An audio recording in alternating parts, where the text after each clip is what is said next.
In case you've been living under a rock, Nintendo has released the Switch 2 and by association also decided, why not raise the prices on all video games by at least $10 or more in certain countries while they're at it. Everyone got mad about it. Except Nintendo fans, because they have to put up with anything Nintendo does if they want to play the newest Zelda or Mario game. I'm convinced that Nintendo could just demand a vial of each Nintendo fan's blood in order to keep their Switch 2s running properly. And the majority of their fan base would probably justify it because they let that company get away with so much already. Beyond Nintendo, I also got some beef with PlayStation later, and Xbox is also going to be catching hands in this video as well. So don't think for a second that I'm only bashing one company here. No, in today's video, my hands are rated E for everyone. But let's start with the Nintendo. To put it simply, they made a lot of money already in 2025. So much so that the Switch 2 is currently the fastest selling console of all time. It has made Nintendo a lot of money, and with the increase in pricing too, their games are also making the House of Super Mario more money than they probably even know what to do with.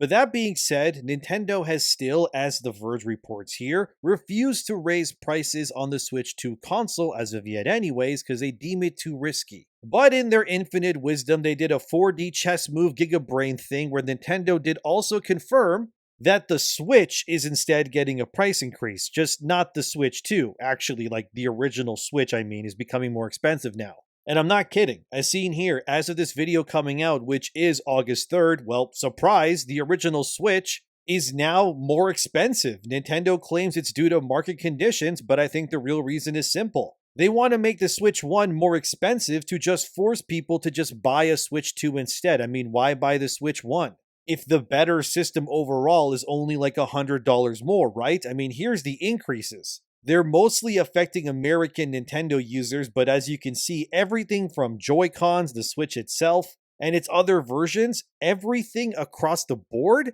is now more expensive. What's dangerous about Nintendo doing this is that they can and will get away with this because, again, they, unlike their competition, refuse to release their first-party titles on anything besides their own home consoles. And if you enjoy the content, by the way, consider liking the video, subscribing to keep up to date, and leaving a comment. It helps a lot. But anyways, the same can't be said about Microsoft and Sony. PlayStation could have done that as well, but they refused to. Mostly because they deemed their games are too expensive to make, so they needed a wide as a net as possible to just make as much money as they can, hence releasing things on Steam and more. Xbox, however, has virtually no identity, so the actual Xbox itself is rather pointless these days. However, their games are still making loads of money regardless, as GameDeveloper.com states here. Microsoft becomes PlayStation's top publisher, and annual Xbox Game Pass revenue nears $5 billion.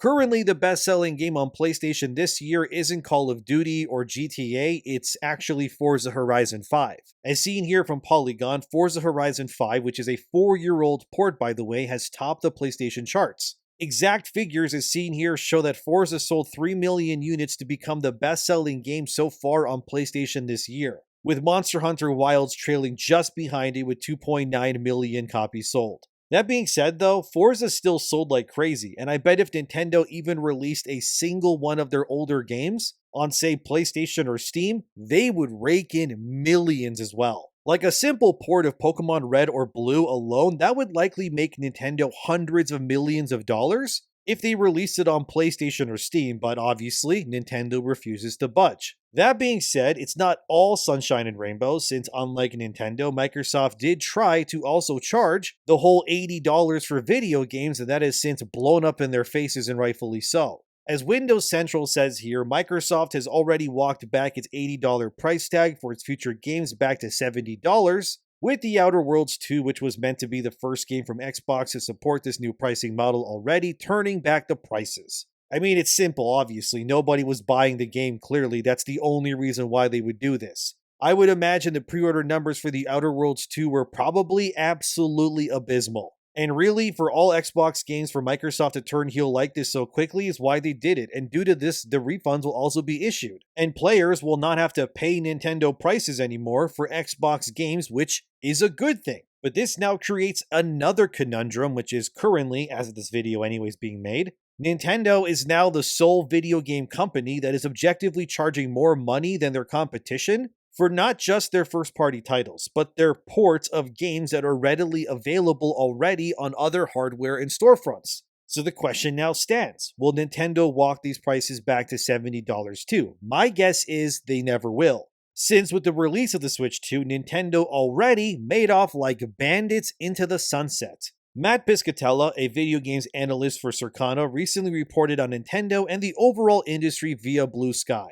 As seen here, he confirms that Nintendo is currently the highest performing out of any of its competitors, Steam included. They're simply making too much money now and getting away with it, with their competition is just really not allowed to do the same. And why is that? I think it's simple because unlike Sony, Microsoft, or Valve, Nintendo, like I said earlier, doesn't really give you a choice. There is no alternative besides pirating their games, I guess, in order to legally play the new Mario Kart or Donkey Kong game, unless you just accept Nintendo's new normal and just pay the price that they want you to. Nintendo also uniquely doesn't care much about graphics, instead focusing on gameplay and innovative ideas instead, and especially nostalgia. I can't imagine the new Mario Kart or Donkey Kong and more costing much to make compared to, say, the latest Call of Duty or whatever else. I mean, sure, people like Synthetic Man did make a whole video calling the new Donkey Kong a baby game, which honestly seems fair. I mean, every mainline Nintendo game to varying degrees are, after all, pretty much meant for kids anyway, so what he said tracks. But I think that's also why Nintendo is allowed to get away with what they do, because they, unlike their competition, specifically hone in on and make games for usually children first. Sure, okay, Sony or Xbox have Fortnite and stuff like that too, but I mean, in terms of true first-party games, what do they have that is meant for kids, really? I guess Sony has Astro Bot, maybe Ratchet and Clank. I mean, Jak and Daxter's pretty much dead. Sly Cooper's nowhere to be found. And beyond that, most of their first-party games are either T for teen or mature rated pretty much, and then Xbox is kind of the same way too, which kind of just leaves Nintendo uniquely to cater to an absolutely massive audience that is already in tune with what their games and design philosophy is already about.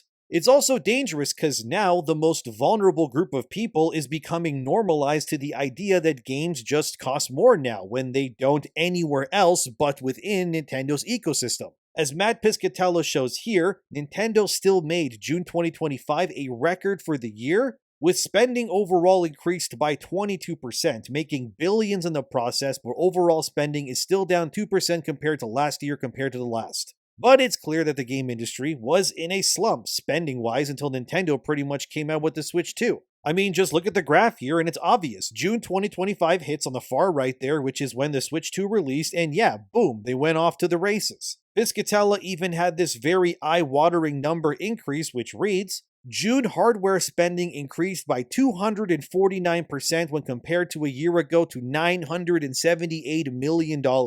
This is a record high for hardware spending in a June month, surpassing the $608 million reached in June 2008. So plainly put, Nintendo's gamble worked wonders for them, but what they've done now is created a new standard that others can't reasonably reach. And the worry now is that third-party releases on Switch 2 won't sell as well compared to other systems. Obviously, because they are just simply more money for the same games that are everywhere else, as Polygon stated in June when the Switch 2 released. Switch 2's non-Nintendo games are flopping for so many reasons, as they state here. Stats for early Nintendo Switch 2 shows that adopters in the United States and UK are mostly purchasing the console for games like Mario Kart World and The Legend of Zelda Tears of the Kingdom. Apparently, most games outside of those developed by Nintendo are selling in very low numbers. The game business quotes one anonymous publisher saying that the numbers are coming in below their expected estimates. And as seen here, Mario Kart World was bought by at least 80% of the people who bought the Switch 2 at release, which is a staggeringly high adoption rate, but the reason is clear. I mean, people buy Nintendo systems to play Nintendo exclusive games. And if you're not an exclusive to Nintendo, you don't really sell well. I mean, Cyberpunk is apparently one of the only third-party games that still sold well on Switch 2, but mostly everything else just didn't. Obviously, because the majority of the games that were sold from third parties are staggeringly cheaper on other platforms already. Even while these third-party titles didn't necessarily launch at $80 as well, it was still too high regardless for people to buy them clearly. So what the Nintendo Switch 2 has done is simple. If you're in the Nintendo family, like first-party wise, you get to enjoy the high sales, the good adoption rates, and all the bells and whistles and perks. But if you're not first-party, your fate is, well, likely up in the air because Nintendo wants to charge more than their competition. It does create a weird dilemma, and the fact that Microsoft already walked back their prices proves that not even they could get away with trying to push Nintendo prices as well. Does this mean that Nintendo will lower prices too? Of course not. They can release anything first party and just make millions because the fans will eat up anything they give them pretty much. And it's like as if Nintendo is inside their cozy home, they're slicing the Thanksgiving turkey, and everyone else is just outside in the rain, dying from hypothermia. Nintendo, frankly, they couldn't care less. It's why Sony hasn't done the $80 price either, because Sony gave users the option to buy a majority of their first-party titles on Steam already, which absolutely has devalued the price and esteem, if you will, of their console ecosystem. Sony, though, is probably the only place that could rival or compete with Nintendo in the future, but that would only be if Sony were to pull all of their new upcoming exclusives back to being only PlayStation again. It would likely be a big boon to them to actually gate those games off and force people to have to buy their hardware to play these games, sort of like Nintendo does. But in Canada anyway, Nintendo has increased everything in price recently too. As seen here, things like Joy-Cons have exploded in price. From being $100 to now being $124, games went up about $5 or $6, and the older Switch model increased by $20 too.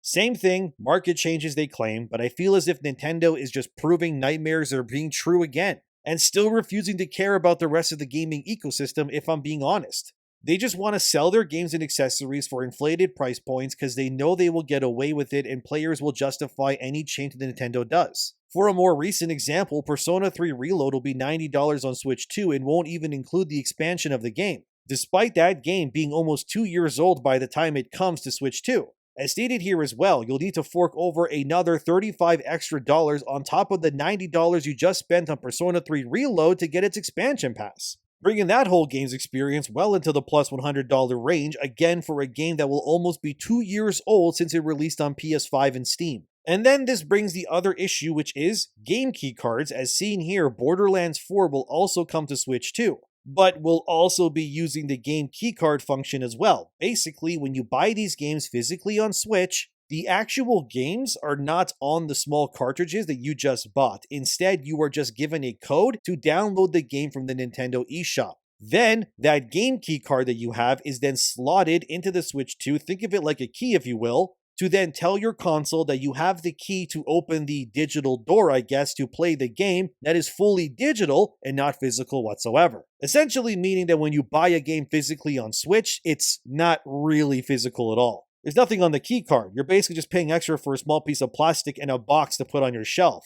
I mean, sure, a lot of games are coming to Switch too, but the majority of them are also doing this game keycard feature if you opt to buy physical, which again hampers these developers and studios' reputation because now people will likely not buy these physical games on Nintendo systems due to this anti-consumer practice. But really, this only hurts these studios and not really Nintendo, because Nintendo, frankly, probably doesn't even care. Because you either play by their rules or you're out. It effectively hurts the reputation of the people who make these games, sure. But in actuality, it's not their fault. They're just doing what Nintendo is telling them to do in order to sell on their platform. It's just so bizarre, but it's obvious the reason why it is, so that Nintendo can control their ecosystem and the behaviors of their users. Because if you say anything bad, they'll just ban you and lock every game that you bought on your Switch 2 despite you owning them physically, because in reality, well, you own nothing. It's not just Nintendo. I did say I would give Sony some heat too, and Sony recently got sued in a lawsuit because of an antitrust case, as you're seeing on screen. Although this has been going on for a while, as seen here from PlayStation Lifestyle, this lawsuit began in 2021, and Sony was accused of manipulating the prices of digital-only games to their advantage. Basically, Sony years back, they just removed the ability for other retailers or companies to sell digital codes for games that then could be redeemed on the PlayStation Store. Instead, as this new lawsuit stated here, Sony's monopoly allows it to charge super competitive prices for digital PlayStation games, which are significantly higher than their physical counterparts sold in a competitive retail market, and significantly higher than they would be in a competitive retail market for digital games. So Sony was controlling how much things were sold to make more money themselves and just cut everyone else out. A very Nintendo move on their part, all things considered, and as stated here, due to this, Sony was charging some games for as much as 175% more their base value, due to this whole digital greed they had going on, which, yeah, then caused a lawsuit. Then Sony tried to settle this lawsuit by giving those players who were impacted by this very obvious greedy scheme with $7.8 million in electronic credits. Essentially, PSN credit for each player affected would be pooled from that amount of money. Then dividing that money across the 4.4 million users that were affected by this meant that when it was all said and done, Sony would only be giving each user about $1.77 in in-store credit to their accounts each from that $7.8 million in credit they had. As it states here, Sony screwed over retailers by deactivating the game keys they also sent to retailers too. So they left them with swaths of useless, digital keys that literally amounted to nothing. And Sony essentially wanted their sales of games and prices digitally to only be available through them only, much like Nintendo does too.